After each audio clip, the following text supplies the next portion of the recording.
This is Dateline News and Conversation. It's the 13th of April, 2025. It's just me tonight reflecting on some of the things that are bothering me and probably bothering a lot of you. First of all, my thoughts on the genocide in Palestine. I cannot believe that number 47, the peacemaker president, is what he wants to be remembered for, is fully behind the Israeli massacre every single day of children, men and women, civilians, doctors, journalists. I can't tell you how angry I am, not only at Trump's support for Israel, but what Israel is doing is a crime against humanity like the world has never seen. These Israelis, these Zionists, surely have a short memory about what happened to millions of Jews in World War II.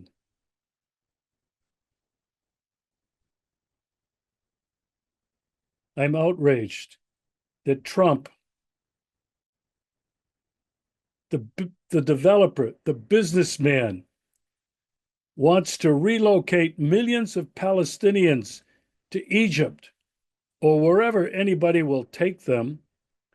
And he wants to develop high-end resorts and housing and shopping centers in Gaza on the Mediterranean. What a sick mind. What a perversion. But the thing that makes me even more angry is the silence of my countrymen, the people in the United States of America. I left that country 5 years ago because I could no longer stay there because of what it was doing and had been doing around the world. I could not live under what I consider a fascist regime. It is a regime that does not and has not been representing the people for decades, maybe centuries. My good friends back in the state of Maine, where I was born, Lisa Savage and Bruce Gagnon, have been holding regular vigils protesting the United States involvement in Ukraine, in Israel, promoting the violence that the Zionists have been inflicting and are inflicting on these poor, innocent, defenseless people, sending them billions of dollars and weapons, bombs that are completely destroying whatever is left in Palestine and Gaza. It's impossible to look at the pictures of the devastation. It's impossible to look at the pictures of dead children, dead men and women who have been ruthlessly shot by Israeli cowards. There's no other way to describe this than pure evil. It is satanic. And Donald Trump, who'd like to portray himself as the peace president, really is acting like he is the Zionist Messiah to restore the third temple.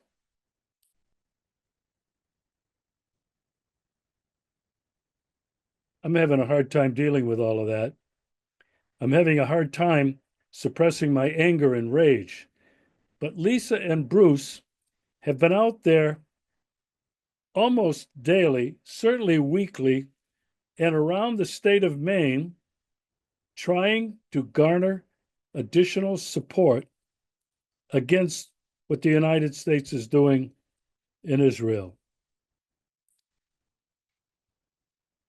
I have to take my hat off to these two people. They're friends of mine. They've been at this for most of their lives, protesting against the War Department, American imperialism, American wars. They have put their lives on the line and been arrested on multiple occasions. Where are the rest of the Americans? How is it they can remain silent when it's impossible to escape what is happening in Palestine and Gaza? Where are they? I'll tell you, they all have blood on their hands. It's either culpable ignorance or it's a total act of denial, not wanting to face the truth of what their government is doing. The second thing I want to talk to you about tonight is Donald Trump's overtures to President Putin and Russia. I only have one good thing to say about that, and it's the restoration of diplomatic relations between the two countries. It's not completely worked out yet. Embassies have got to be reopened, consulates reopened and fully staffed. Russian property that under Obama was stolen, taken over by the United States, has got to be returned to Russia.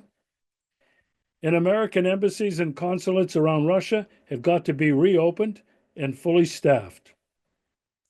That's a good thing, that at least the two countries are talking.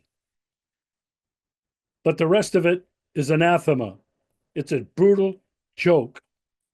Donald Trump, again, trying to act like the peacemaker to bring an end to the conflict in Ukraine. He could have done it on the first day in office, as he said he was going to do.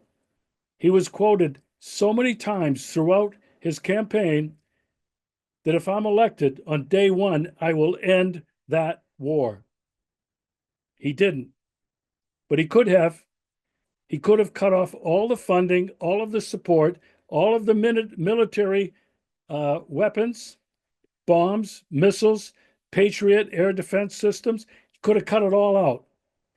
And he could have pressured the UK and France and NATO to stop supplying Ukraine with weapons, with intelligence, and personnel. They're all in there, and they have been. Trump brokered a ceasefire. Russia agreed. That was almost a month ago. Ukraine has violated that on a daily basis ever since, attacking Russian energy infrastructure. And Russia has not responded in kind. We can thank Putin for his patience in not turning this into the Third World War. We can thank Putin for allowing one red line after another to be crossed and not engaging in a nuclear Armageddon. Because Putin is trying to not only save his country, but save humanity. And what did Trump just recently do? He threatened Russia. He said he was pissed and angry at Putin, who was not doing enough. And just this week, yesterday, he extended the sanctions on Russia by 1 year. What a deal maker. What a POS. I don't want to use the curse words, but that's what he is. He's a useless, degenerate, no good for anything. All he does is threaten. He's threatened Russia so many times. Russia doesn't care. Russia doesn't care anymore. Russia has said months ago, we've left the United States and the EU and the West behind. We're focused on the new world order, which is emerging, a multipolar world in the form and substance of the BRICS movement, which represents now more than 50% of the countries in the world. And it's growing now exponentially because the madman, number 47 in the White House, has put tariffs on every single country around the world, 125% on China, America's number one enemy, only then to a day later to say, oh, we're not going to put them on yet. I'm going to pull them back. What kind of a madman, what kind of a crazy lunatic can do that kind of thing? Flip-flop, back and forth. How many people is he driving crazy in his own party and among his MAGA supporters? Do they look at him and think that, wow, what a deal maker? He's just leveraging all these other countries to make America great. Well, I want to tell you this. Russia, to use Trump's own metaphor, is holding all the cards. There is no deal to make with Russia. I have to remind everybody, Russia has made it very clear from the beginning of the special military operation in February of 2022, three main goals and objectives, non-negotiable. Number one, the demilitarization of Ukraine to make it safe for Russia and Russian people, speaking people in the Donbass. Number two, to denazify Ukraine. That's going to take years.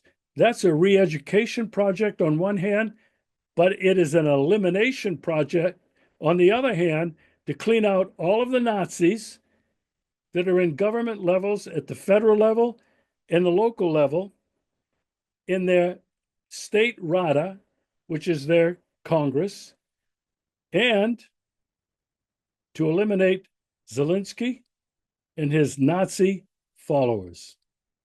And the third objective, no negotiation. This was the red line Russia would not allow NATO to cross. Ukraine will never, ever be part of NATO. Three goals, non-negotiable.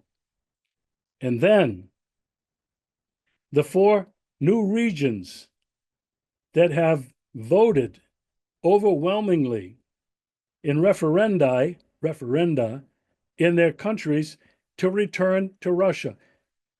Mostly majority Russian-speaking people who have always felt part of Russia.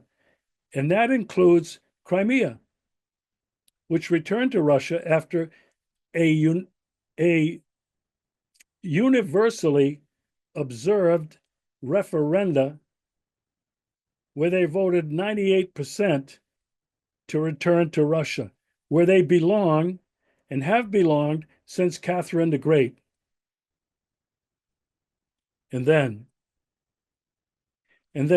President Putin has been saying this clearly. There's no discussion about any peace in Ukraine until the root causes of that conflict are resolved. This is going to take quite a bit from Donald Trump to swallow, because what it means is going back to 1991 and the infamous promise by then Secretary of State James Baker to Mikhail Gorbachev after the collapse of the Soviet Union and the dissolution of the Warsaw Pact that NATO would not move 1 inch eastward towards Russia. The following year, and in the ensuing years, beginning with Bill Clinton, that promise was violated. And NATO has moved to countries all around Russia's borders, former Soviet republics.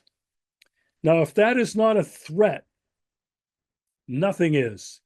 And what Putin has been saying, and he said it at the 2007 Munich Security Conference, this has been the greatest threat to Russian security, national security, to Russian sovereignty. This is the greatest threat. This is what Putin is saying must be resolved. And you know, Trump uttered it, said maybe we'll have to go back and look at this because this is a threat against Russia's supremacy. But then the idiot, number 47, flips gears and begins again to threaten Russia, puts more sanctions on. Said Russia's going to suffer if they don't make a deal. I'm trying to tell you, there is and there never has been a deal to be made in terms of Russia's goals and its national security. It has been the stated foreign policy of the United States. Joe Biden articulated it. Finky Blinken articulated it. The strategic goal of the United States is the strategic defeat of Russia. Balkanization, breaking it up into smaller pieces and stealing its resources. Serbia, Yugoslavia, we heard that before. And so this is where it's at in Ukraine. Number 47, you're in over your head. There is no deal to make with President Putin. Putin is playing you like an old fiddle. He's not in any hurry to make any deals with you. He keeps stating he's in favor of peace and peace talks. He's always been in favor of that. He's in favor of a ceasefire, but with the conditions that I've outlined above. And so anybody with half a brain, anybody who thinks, anybody who can be at least a little bit objective, understands Trump is in over his head and he has no deal to make with Russia. Russia has made it clear it does not need America. It does not need Europe. It has turned east. It has turned to the global south, in Africa, in South America, in Asia, with China, India, Pakistan, more and more countries climbing on board of the BRICS movement, which is being led very valiantly and courageously by Vladimir Putin. And I want to talk about Putin. Almost everybody in America says he's an assassin. He assassinates those people who oppose him. None of this has been proved. And those few instances where people have said the Schrippels in the UK have all been debunked. Navalny, debunked. He had no support whatsoever in Russia, less than 1%. Putin is not afraid of these people. Putin has got 80+% favorable approval rating. People love him. He's kept the country safe. He's kept the country prosperous. He's kept the country to not suffer hardly at all from 2,000 plus sanctions that the US and the EU have laid upon Russia. We've survived. I'm a witness to that. In terms of Putin, he's been the only adult in the room. He and the Russian foreign minister, Sergei Lavrov, are the only two legitimate adult diplomats in the world. All of these lackeys that the United States has put up, you could go back to Hillary Clinton, Victoria Nuland, Jeffrey Pyatt. You can go back to Anthony Blinken. You can go back to anybody you want. Certainly not Joseph Biden. These people are lightweights. They have no credentials to be educated, informed, seasoned diplomats. They're hacks. They've been warmongers. These people are not diplomats. They're not seeking peace. They're seeking ideological domination of the entire planet. That has been the goal of the United States of America, playing second fiddle to their masters in the UK, in the city of London. And the last point I want to talk about is China. I have no idea what China is really like. I've interviewed two American good friends who have lived in China for many years. They claim that China should not be looked upon as an enemy. China has never been an imperialist colonizing country. For all of its thousands of years, China has only sought to do trade with other countries wherever they are. China has always sought to absorb the culture and the values and the good things that other countries in the world have had to offer.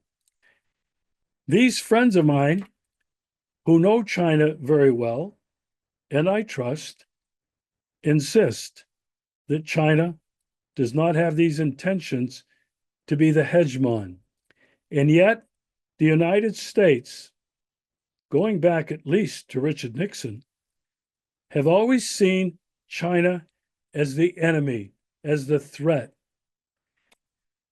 But I remember NAFTA under Bill Clinton when he convinced the United States that free trade, open trade between Canada, the United States, and Mexico was a good thing.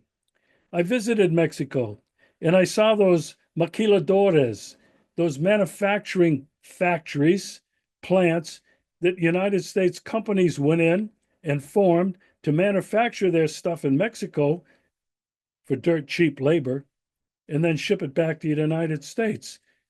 Nobody said much. And with that, more and more companies looking to make a profit went to China. And why not? They could manufacture much cheaper and send it back to the United States cheap, easy for Americans to buy, whether it was automobiles or telephones or t-shirts or cooking utensils or even food. If I went into a Kmart, if I went into a Walmart, if I bought anything from Amazon, it arrived with made in China. Almost everything Americans bought was made in China, including farm equipment and construction equipment. And now the United States is saying that China is the enemy. China somehow robbed the United States, stole from the United States, when the United States handed it to them. And you know, when Chinese students are finished with their education, they test off the charts compared to Americans. The Chinese people are not only hardworking, industrious, but they are brilliant people. They're producing scientists, they're producing doctors, they're producing experts of all kinds. And look where we were at with the United States. Our educational system sucks from the bottom to the very top of academia. It's all been co-opted. I'm a victim of that. It took me years to break out of that cycle. Listen to a lecture, read a textbook, take a test, give the right answers, not have an opportunity to think differently, out of the box. Smarts, intelligence, memory was rewarded, not critical thinking, not systems thinking, not the ability to analyze big picture, but to give the right answers on tests. You call this an education? I don't. And I consider myself an educator. I was a high school teacher and a coach.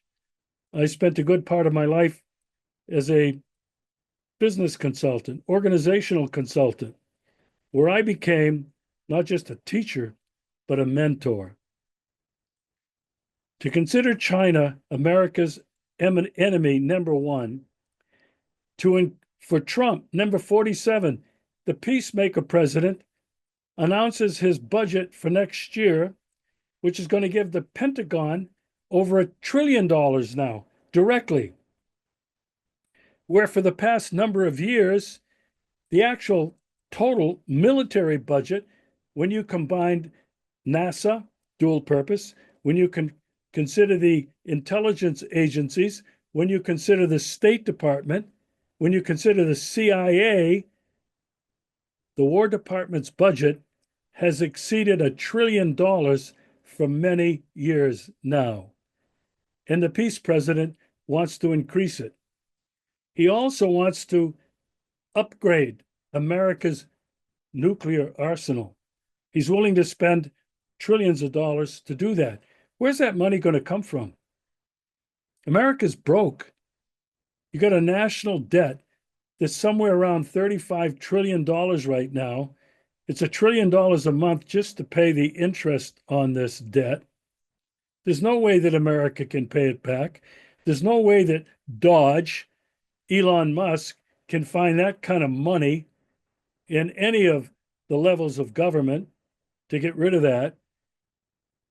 Trump's got this delusional idea that by putting these tariffs on everybody, he's going to get companies to come back to America. Even if this is possible, it's not going to happen overnight. It's not going to happen in the next 4 years if he even lives out this presidency. Why would they want to come back to America? What, to make more money? Profit over people? That's what it's always been.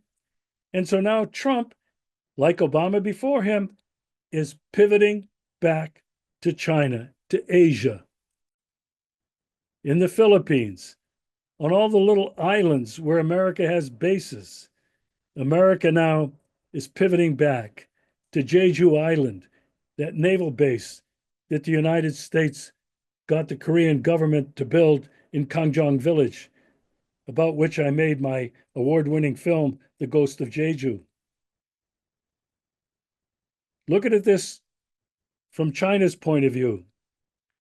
They can see what the United States has done to Russia. Russia and China, because of all of this, have been pushed much closer together.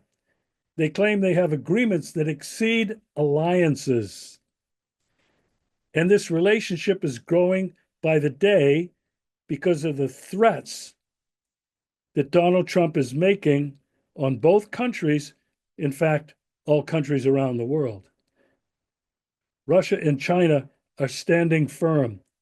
President Xi has said it very clearly. We're going to fight this until the end. And what does that mean? Until the end. I'm going to finish on this note. Donald Trump, the peacemaker president, has brought the world closer to nuclear annihilation than we've ever been before. I made a film in 2016 and 2017, 30 Seconds to Midnight, because I didn't believe that the Bureau of Atomic Scientists and their doomsday clock was at 2.5, 3 minutes to midnight. I said, no, we are so close in 2016 and 2017 because with Donald Trump, Joseph Biden, and others had unilaterally pulled out of all the nuclear treaties between Russia and the United States, unilaterally. And I was so fearful that a nuclear Armageddon was existential, real, and imminent that I made that film.